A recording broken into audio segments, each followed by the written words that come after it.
a few days ago, I got a call from a black Hebrew Israelite, and he was going to set the record straight and correct me in my errors, allegedly.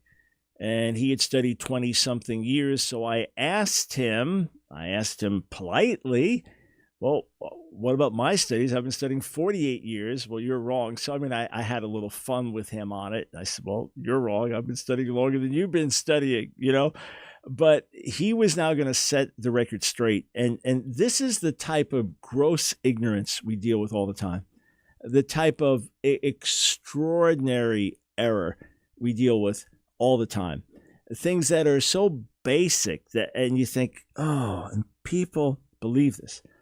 So he wanted to argue that Abraham had his name changed from Avram, Abram, to Avraham, because it had to do with the word Ham. That's the name of Egypt, one of the names of Egypt, or the father of Egypt in the Bible. Egypt in Hebrew is Mitzrayim. But Ham, the father, the Hamitic peoples, right? And that allegedly it meant baked, so these were black people. So, okay, first problem is Ham has nothing to do with Avraham. They are two different letters, Ch and Ha. He is called Avraham because he will be the father of a Hamon, a multitude of nations. So, for those watching, we're going to put the Hebrew word for Ham up. There's a squiggle on the bottom. That's an accent. You can ignore that. What looks like a little T is the vowel, the ah sound. But you'll see, so on the right is the chet, okay? So it's almost like a rectangle with no bottom on it, okay?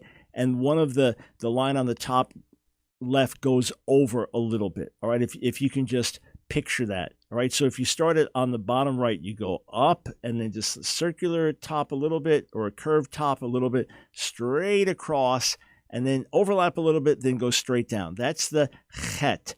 You can see aside from the open bottom, it is closed all the way around. Now, Ham does not mean baked. Ham means hot or warm. That's what it means. And when it is referenced in the Hebrew Bible about being out in the sun or we've been beaten with the sun, it would just mean darkened, okay? And in modern Hebrew, Ham does not, aside from meaning hot or warm, it means brown, okay? Shachor is black. Ham is brown. So if it did refer to a color, it would refer to brown, not black. All right, so that's the chet in Ham. Avraham, so the second letter from the end if you're looking at it from, so you're reading it from right to left, the second letter from the end in Hebrew is the hey. And it's got two little dots on top. That's an accent. Ignore that.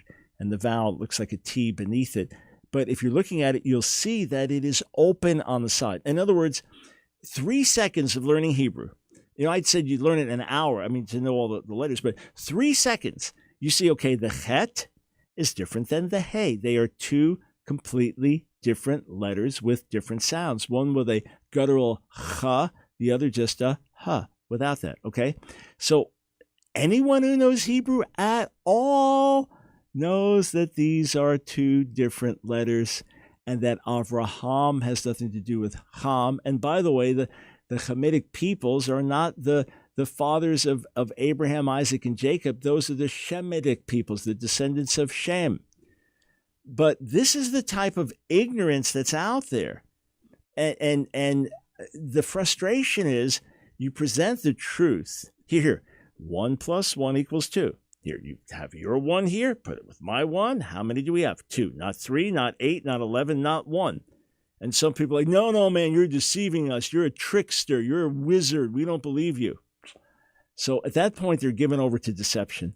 You have to pray that God would rattle their cage in a certain way, that in his love, he would shake them so that they have an internal awakening and realize, my God, what? I'm believing lies.